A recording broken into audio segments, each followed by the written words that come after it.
Welcome to the AIM channel, guys. Man, look, I keep on bringing y'all some power people, right? This is my boy Wes right here. Go ahead and introduce yourself for the people. Peace. Hey, it's your brother Wes, creatively known as Silent Sound of the Silent Conversations podcast. Yes, sir. It's happening, brother. Yes, and we just wrapped up a great episode on his. The link will be in the description. For sure. Now, what we wanted to bring to you guys today is you gotta get intentional about your growth. Absolutely.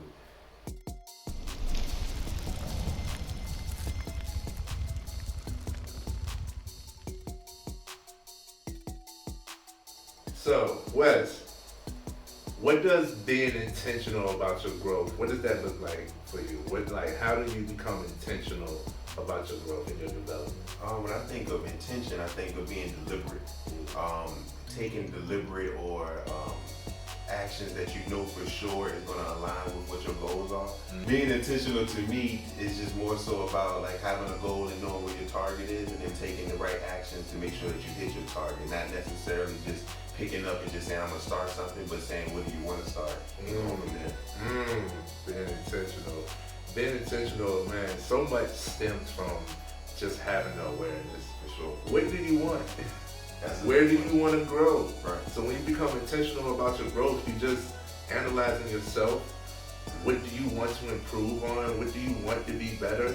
And then you, like you said, taking those actionable steps. What does that look like?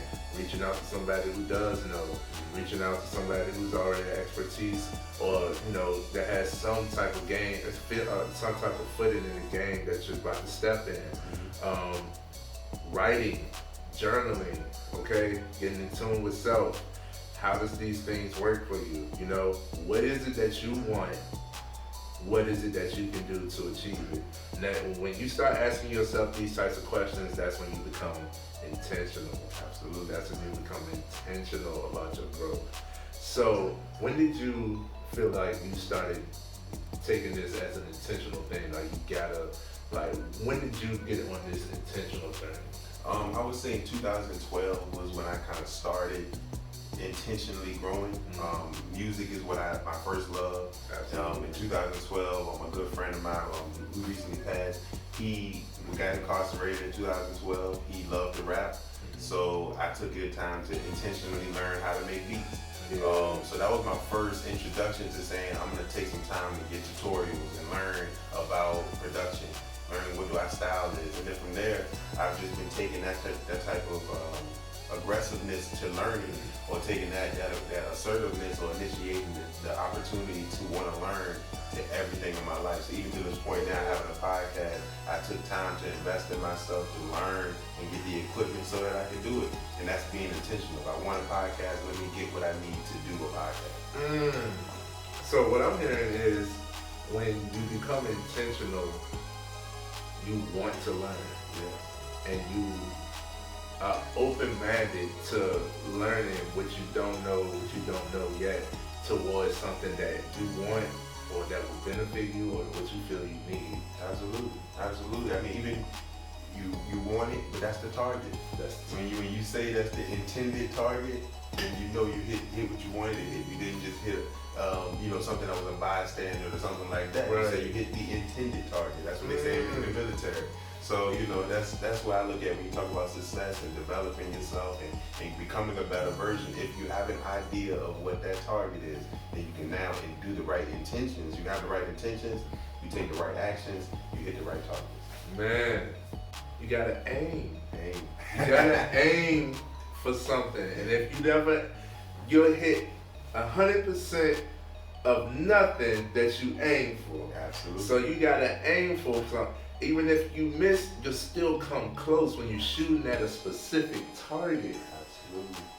You gotta get your focus right. What it is that you want, and I would go to the distance to say, set a goal.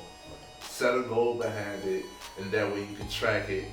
A goal is measurable, and you can see where you're at. And you will know when you accomplish that. That's what the goal. You know what that success looks like for you. So you know when you've accomplished that mission, you completed the mission. Right. I love it. I love it. You gotta be intentional. Absolutely. You gotta be intentional. Absolutely. Now, a lot of people, and I've been on this side, so I know the intentions don't align with the actions.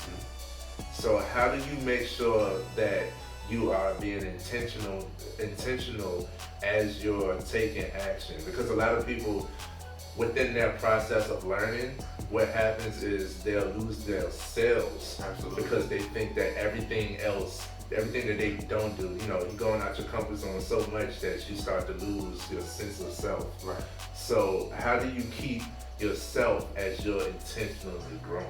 I think that's a great question. I think with intention, one, you want to keep your intentions pure. Mm-hmm. So even with taking actions that may not be the most beneficial to reach your goal, because you took the action, you're still being intentional.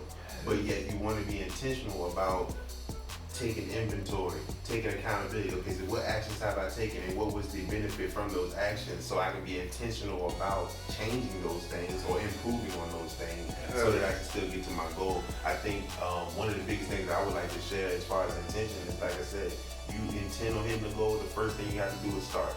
And sometimes that first move that you make may not be the most beneficial, but because you was intentional about starting, you now can say, okay, now I need to do this now. Right. That first step wasn't it, this next step has to be it. But at least it's gonna get me to the opportunity to finding out what I need to do. But yeah, intentionally going about it, you'll take that time to be able to break it down and say, hey, let me look at the data. Yeah. Kind of like what we spoke about today, just look at the data. And then we can say, what do I need to do next so I can be intentional about the next step. I had to learn that the hard way, okay? Because when we're always improving the mind, right, you feel like there's always something else. And it is, there's always something else, but you'll lose your sense of self. I know people, and I've been this person, that you learn so much that you forget more. And then you start to forget your morals, your principles, your foundation. It's your foundation. Who are you at the core? Because everything else that you're improving is other areas. But who are you at the core? What are your morals? What are your ethics? What are your beliefs? What are your principles, right? And these are the standards that you need to carry with you. I got lost trying to do so much and trying to help so many people. I got lost in that realm, and I lost my sense of self because my intentions were now not aligned with my actions. I had to get my actions together with my intentions. I had to be intentional about my actions. I had to now, what am I doing? Why? What is the purpose behind this? What am I looking to get out of this? Is there a different way, a different means of going about this? What would this cause on me? Does this really serve me? Is this aligning with my purpose? Is this aligning? Is this true to me? Is this going to be self-sabotage? Is this going to, is this going to do more harm than good? Because, nothing beats a failure but a try, but you don't have to do everything to be able to see what's right for you. So in experience, when keeping your intentions aligned with your actions, you're able to acknowledge self, know what your principles are, what you stand on, because you stand for nothing, you fall for anything, right? And then you can be the one that you would be decisive, like, that doesn't work, that doesn't serve me, that's not intentional, that's not it. So make sure your intentions are aligned with your actions. I would agree, brother. Hey, but once you know it's right, you don't need to add on to it. Yeah, man. So that's what I'm gonna leave it off with you guys is make sure your intentions are aligned with your actions. And I appreciate my special guest coming on today, Mr. West of the Silent Conversations podcast. Again, the episode to our discussion, our silent conversation will be in the link. I appreciate you guys. I appreciate you tapping in.